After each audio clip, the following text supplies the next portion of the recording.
NATO versus Russia discussions in War Thunder are never going away, and neither is the Russian bias debate. Before anyone jumps into the comments, let's be real for a second.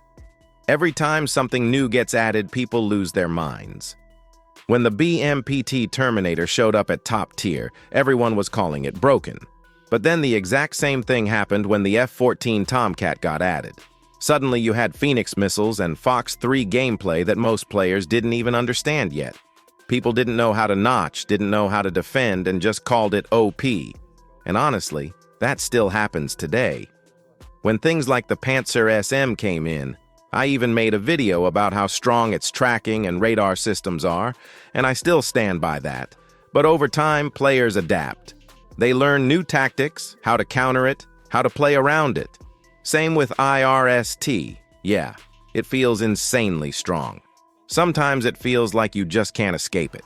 But again, that's part of the learning curve. Every system in the game feels broken until people understand how it works. Then look at top-tier ground battles, like T-90M versus M1A2 Abrams. Abrams, great mobility and reverse speed.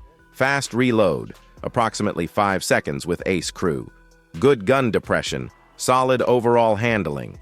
T-90M, much stronger armor profile autoloader, approximately 7 seconds but consistent.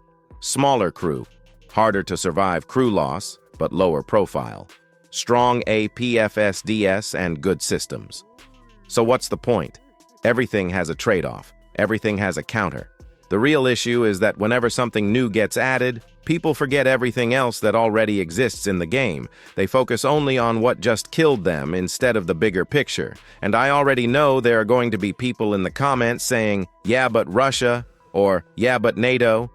And honestly, this video is going to be a living proof of that. No matter how many arguments you bring about something being overpowered or not, people will still argue about it. That's just how this community works. This video itself will turn into a discussion about whether what I'm saying is true or not. And at the end of the day, people need to realize something simple.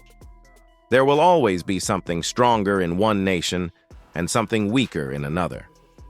That's how War Thunder works. It's not designed to be perfectly balanced across everything at the same time. At one BR, the Americans are strong. At another, the Russians dominate. Somewhere else, the Germans take over. That's just the nature of the game.